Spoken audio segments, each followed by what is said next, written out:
Yeah. Yeah.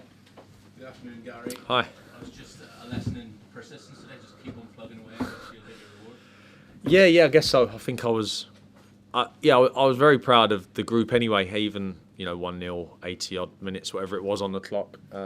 Just the performance and sort of the understanding of what we were trying to do and the structure.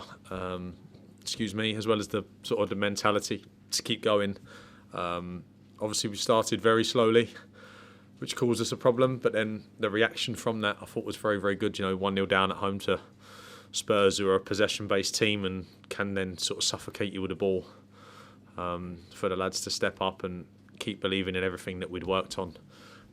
So I would have been very proud of the group anyway, even if somehow that game would have finished 1-0 to Tottenham. It would have been a bit of a hard luck story, but still would have been very proud of what the group managed to produce today. To then get the late equaliser and still have the wherewithal to want to go and get the winner as well, with virtually the last kick of the game. I mean, that just goes to show that, as I said, the resilience of the squad, I suppose. Yeah, and I spoke to the boys at half time, obviously briefly, but around like the scoreline's irrelevant. Like we were the better side in the 45 minutes, so don't let the scoreline dictate how you feel. Like you're on top of Spurs at this moment; they're a top side, but we're the better side on the pitch at the moment, and we need to keep believing that. You keep believing, we keep pushing, and then regardless of what happens, we come back in here and we accept where we are for what we've given. So yeah, it was probably the most proud I've been of a group that I've coached today. I think just to produce what they produced against the top side.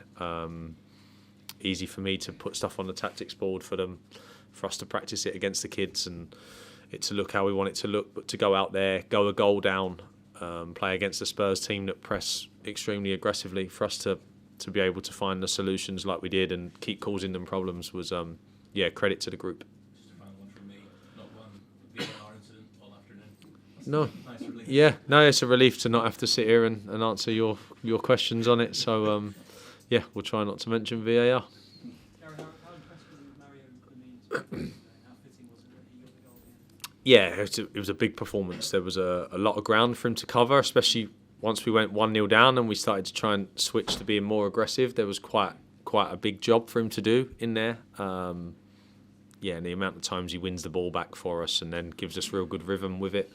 And he's able to drive the team from the middle of the pitch. So, then for him to get the winner after the shift he's put in was a reward for what he'd given today. I thought it was an excellent all-round midfield performance from him.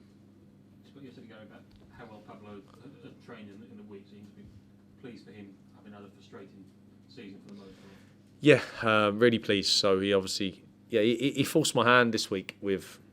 He gets on the pitch purely because of how he's worked and the quality that he's shown in the week. So even before the game, when I'm discussing stuff with the coaching staff around how Pablo can impact it and when, and what the game needs to look like for him to have maximum impact.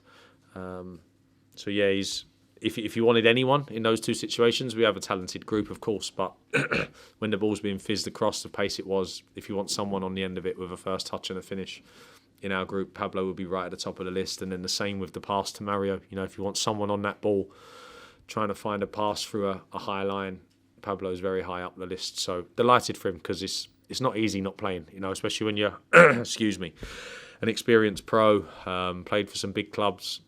To have to sit and work and wait can be difficult. So really pleased for him.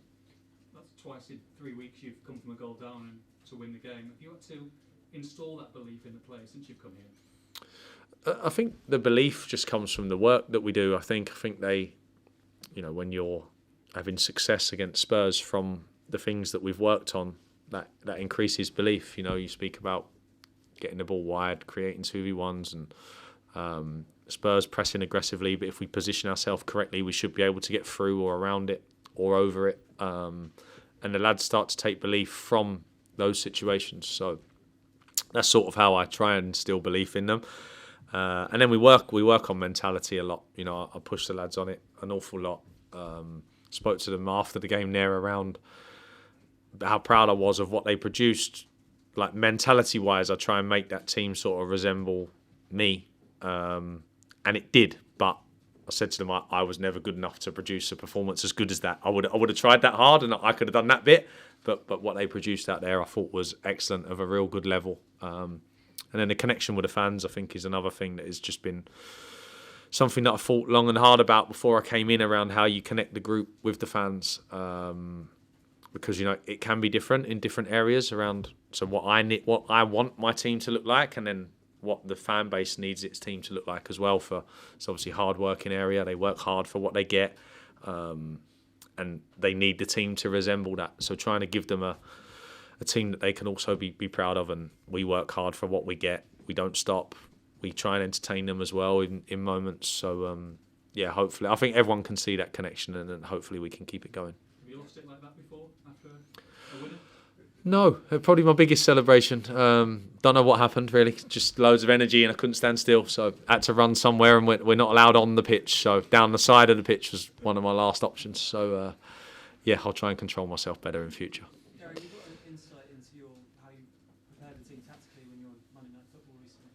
Spurs have had a really settled team this season until this game with the injuries and suspensions. Did that, in a way, make it harder to prepare for what you were coming up against? No, I thought they'd stick to what they've done, just with different players, which they did. So, and obviously, I'm not going to lie. Them missing Romero, Van der Ven, and James Maddison was a huge positive for us today. It's not the reason we won the game. We had to go out there and win the game, but would you rather face Tottenham with or without them three? You'd rather face them without them three. So. But I'm sure everywhere around the country today there'll be teams with their own issues. We've got no Pedro at the moment, who's been excellent for us. Sometimes you get unfortunate and you have to play a team at full strength. Sometimes they're missing a couple. So today we had an opportunity against the best side that Spurs could pick, and we managed to take it. How far you still think go in terms of getting your ideas across? Will a win like that, given who it was against and given how it came so late at the end, accelerate that process a little bit in terms of the players believing what you're telling them? Yeah, I think obviously points-wise, you could argue that we've been unfortunate to be where we are. Obviously, a lot of talk around the six that we've maybe lost from unfortunate decisions. But if I'm honest, to be 12, 13 weeks in, whatever we are, we're probably ahead of where I expected us to be. There was a lot of noise around the place, obviously from the previous coach around what this season might look like and how much of a struggle it might be. Some top quality players and experience that left in the summer. We've beaten Manchester City and Spurs at home, top two in the league, very early on in that sort of the transition that we're in. So probably ahead of the curve for where I expected us to be. But the understanding, it's important because it changes all the time. It can change in game. It'll be different at Fulham. So the more we get to work, the better the understanding will be. But I was pleased today that they showed a real good level of it, and they were together. They were never going to give up no matter what happened today. You could just see that they were a together group that were going to keep going to get what we needed. What can be achieved this season, Gary? I mean, you've 15 points now. You've put some serious distance between yourselves and the top three as well. I mean, is it just getting to that magic 35 points number, or you don't think about that? I don't, and I don't know what the number is anymore. So you was 40 and then 38, and now you've said 35. So I'm not sure. I think making sure that the club is in the Premier League was when I came in, and that we understood that the squad was in transition, and that was the main thing. Like, let's make sure we're in the Premier League, which we haven't done yet. So let's make sure that we're in the Premier League again next season. And more than that for me is around the group and the performances. I know it's a results industry, but want the fans to come here and enjoy watching the team, and I think they probably are at the moment. That's Manchester City, Aston Villa, Newcastle, Spurs, who we've basically gone toe-to-toe with, so to speak. Obviously, we've slightly lower in the pitch against Manchester City, but generally gone toe-to-toe against some top teams and managed to show that we can handle it. So next test is obviously consistency. Played Luton and Sheffield United, haven't we, and didn't manage to get 3 points in those for various reasons. And some games coming up that we may have to be the team that goes and is on the front foot. So need to also make sure that we can do a bit of everything. You almost took yourself into talking about VAR. Did I? I don't remember the VAR bit, but yeah, no, yeah, I'm looking forward to the break. Looking forward to no talk of VAR, and yeah, I thought the referees were excellent today. To be honest, I thought they were very, very good. I think you're almost better when you're underdogs going into games. I hope not. I think I really like, this is going to sound strange, but I really like the 45 minutes at Sheffield United, which is not enough, of course, but a back five that are difficult to break down, created 4 clear-cut chances in 45 minutes and some other real good situations. So I think there's enough there for us to be good against teams that are not as high up the table. Obviously, because of our fixtures, we get to practice that less at the moment. Generally, we are the team that understands that we need to be really good without the ball, and then we need to take our moments. But yeah, I'm hoping to get the group to a place where they can do both. Cheers. All right, thanks guys.